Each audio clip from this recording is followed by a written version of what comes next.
Halo, jumpa lagi di kanal YouTube Police Center Aktual Terpercaya. Di kesempatan jumpa kita kali ini akan saya hadirkan tuntutan menjabarkan paradigma baru pembangunan Papua. Komitmen Bupati Tambrau hilangkan label kabupaten terkebelakang, dan SMK Negeri 1 Kota Sorong terapkan sistem penerimaan murid baru berbasis online.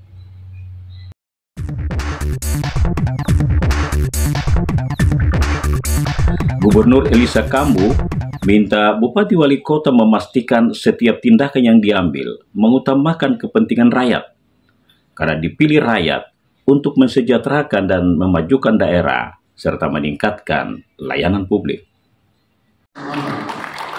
Permintaan Gubernur Elisa Kambu Esos disampaikan menanggapi harapan 7 narasumber utusan Kementerian Lembaga dan TNI Polri Papua Barat pada rapat kerja daerah agar tata kelola pemerintahan di provinsi termuda Indonesia dilaksanakan secara bertanggung jawab untuk mensejahterakan dan memajukan masyarakat. Sebagai pilihan rakyat, kepala daerah harus memastikan setiap tindakan yang diambil mengutamakan kepentingan rakyat karena dipercaya untuk melakukan yang terbaik mensejahterakan masyarakat. Kita ini beruntung mendapatkan kasih karunia dari Tuhan. Ini sudah kita bersyukur. Banyak di antara kita yang tidak mendapatkan kesempatan seperti engkau dan saya yang harus kita beri akses. Beri akses yang kita hadir dengan kebijakan, kita hadir dengan program, kita bisa menjawab berbagai persoalan yang kita hadapi. Kalau orang senyum dan tertawa, kita diberkati. Tapi kalau orang menangis, orang sedih, kita semua ini, saya mau apa kamu tahu sudah. Kepala BP3OKP Papua Barat Daya Oto Yalau secara tegas minta visi misi kepala daerah dirumuskan berlandaskan paradigma baru pembangunan Papua dalam RPJM dan RPJP daerah. Wajib mengikuti master plan pembangunan Papua yang diatur dari Perpres tadi. Kita bicara semua kemana-mana, bagaimana penyelarasan program-program, baik itu RPJMP, rencana pembangunan jangka panjang, pembangunan jangka menengah. Kitab sucinya adalah RPJP tadi. Ini Bapak Presiden punya sambutan. Hari ini kita sudah berada pada paradigma baru. Marilah kita buat desain baru, menghasilkan lompatan dan kemajuan pembangunan kesejahteraan bagi tanah Papua yang harus kita laksanakan. Tidak ada lagi yang dibilang bagi-bagi uang. Kemarin ada salah satu sekda, ketika kita bicara dia bilang uang itu uang otsus, uang bagi-bagi, itu salah besar. Ya, sudah ada regulasi yang mengatur. Silakan ini. Semangat kita hari ini pada paradigma baru pembangunan. Ada kurang lebih 12 regulasi yang harus kita laksanakan. Yang perlu saya tekankan di sini adalah tadi Perpres 24 tahun 2023 tentang rencananya percepatan pembangunan Papua. Sebagai cetak biru pembangunan daerah, RPJM harus mampu mengoreksi paradigma perencanaan yang terjebak dalam ritual administrasi karena tidak mampu membaca denyut nadi kebutuhan warga. Sehingga Bappenas tahun 2023 merilis dari 68% RPJM daerah hanya mengadopsi 20-30 usulan masyarakat dari Musrembang karena 89% dokumen tidak berbasis data, yang berarti RPJM hanya jadi dokumen elit yang berorientasi pada kepentingan pragmatis ketimbang kebutuhan kolektif.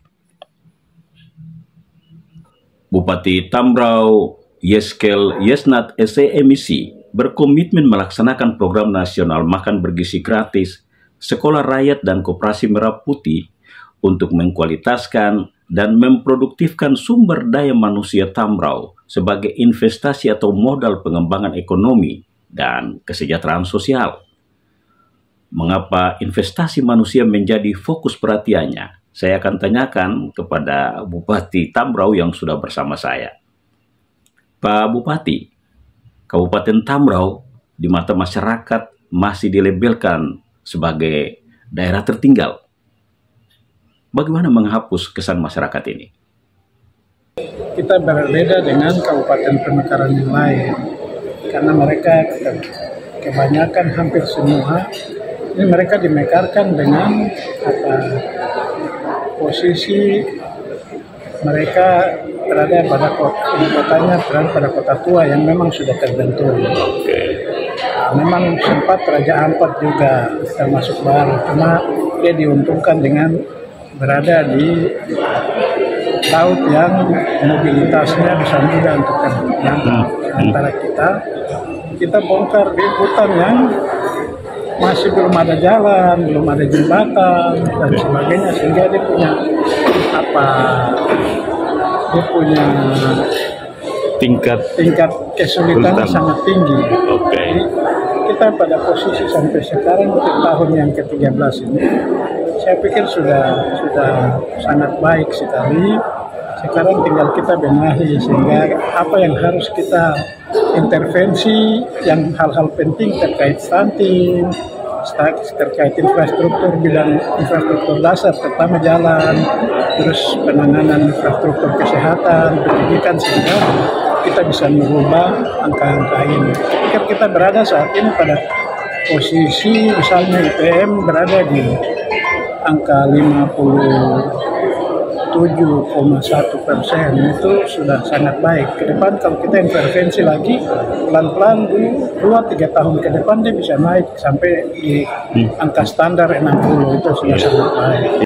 Dalam presentasi perencanaan kerja di rapat kerja Bupati Wali Kota Papua Barat Daya, tidak hanya isu lokal yang diperhatikan, tetapi juga isu nasional seperti makan bergizi gratis, sekolah rakyat, dan koperasi Merah Putih. Bagaimana menjalankan program nasional ini di Tambrau? Kita pakai strategi pendekatan kewilayahan. Misalnya, ada beberapa wilayah-wilayah strategis yang menjadi titik sentral yang bisa kita ambil untuk mewakili daerah wilayah-wilayah yang ada. Kita di Tambrau ini kan ada 4 zona yang sudah ditetapkan. Misalnya zona 1 Sausapor, zona 2 FEF, zona 3 Kebar Raya, FEF Raya, Sausapor Raya, dan Amberbaken Raya. Nah, program ini kita tinggal pusatkan situ. Paling tidak kita lanjut lakukan, ada punya keinginan, kemauan untuk mensukseskan program strategis nasional yang diumumkan pemerintahan sekarang, Prabowo Gibran, sehingga kita juga mengambil peran, mengambil bagian untuk ikut mengangkat anak-anak kita punya pertumbuhan otak, karena mereka juga terlayani di sekitar. Jadi saya sangat optimis sekali bahwa kita juga bisa akan lakukan. Dengan terbukti kita sudah mempersiapkan di antara 4 zona ini, kita sudah siapkan 2 zona, yaitu zona FEF dan Sausapor sudah kita siapkan. Sudah ada lokasi dapur, dapur bergizi yang bisa kelola dalam beberapa bulan. Nanti kita berikan intervensi. Nah, tinggal nanti kita maju lagi ke yang wilayah lain seperti Kebar dan Amberbaken. Koperasi Merah Putih juga kita sudah memulainya dan kita sudah lengkap dilakukan musyawarah sosialisasi tingkat kampung ini sudah 100%. Bahkan sudah pengusulan untuk dia punya badan hukum ini sudah 22 kampung sudah kita dorong, tinggal yang lain nanti menyusul. Kita akan benahi pelan-pelan, saya optimis pasti bisa kita lakukan. Khusus Koperasi Merah Putih, bagaimana merubah mindset masyarakat? Karena agak sulit diterima program ini dijalankan di Tambrau, Pak. Ini kita ada bentuk satgas, SK-nya kita sudah buat. Satgas ini yang bertugas untuk membina, memberikan proteksi untuk membina setiap pengurus Koperasi Merah Putih yang ada di kampung-kampung ini sehingga mereka juga bisa menghidupkan perekonomian lewat strategi pembangunan investasi yang didengungkan pemerintah sekarang sangat baik ini, sehingga investasi itu bisa bertumbuh lewat koperasi merah putih. Karena orientasi kepemimpinan memfokuskan pada investasi manusia, perubahan apa saja yang bisa dipastikan membuat bangga masyarakat terhadap kebijakan ini? Kita punya target bahwa di tahun ketiga itu sudah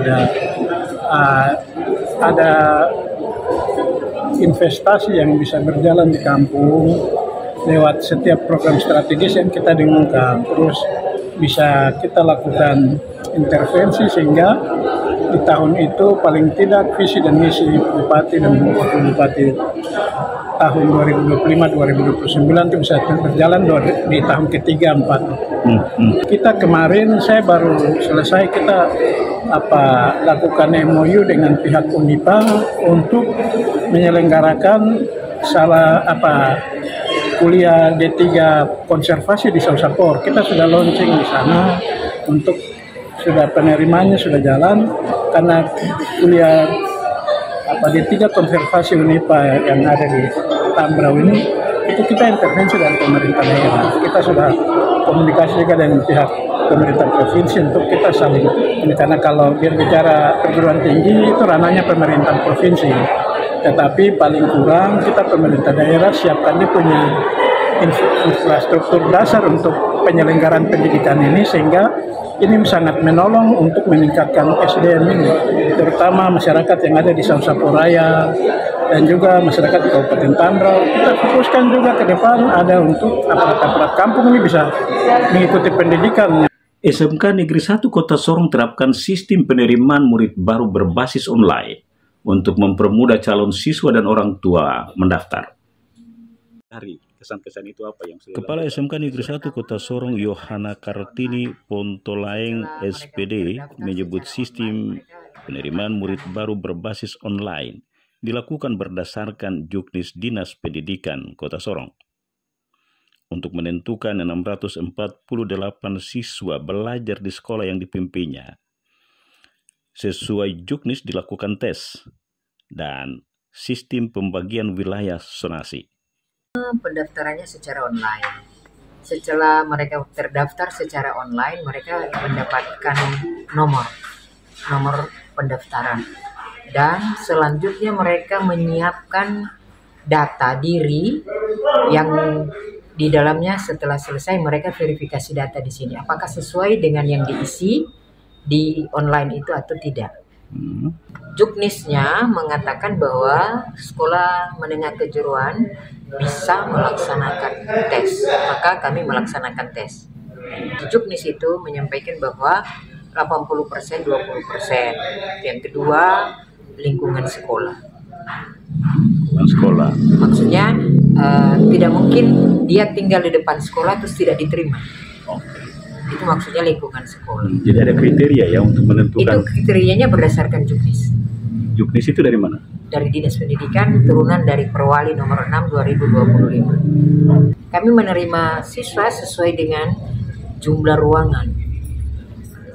Kalau melebihi kuota, terus nanti anak duduknya di mana? Targetnya biasa berapa? Target kita ini untuk tahun pelajaran ini 18 kelas. Sementara kita yang keluar 23 kelas yang tamat. Kita sudah tidak bisa karena kita punya ruang kelas tidak memenuhi lagi. Sekolah hanya bisa menampung 648 siswa dari sebelumnya 800 siswa karena sekolah siang telah dihentikan untuk memberi porsi belajar yang cukup kepada siswa. Pemimpin sejati bukanlah pencari konsensus, tetapi pembentuk konsensus, karena terbentuk dari kerja keras dan pengalaman mencari solusi. Semoga bermanfaat dan terima kasih sudah menyaksikan tayangan ini.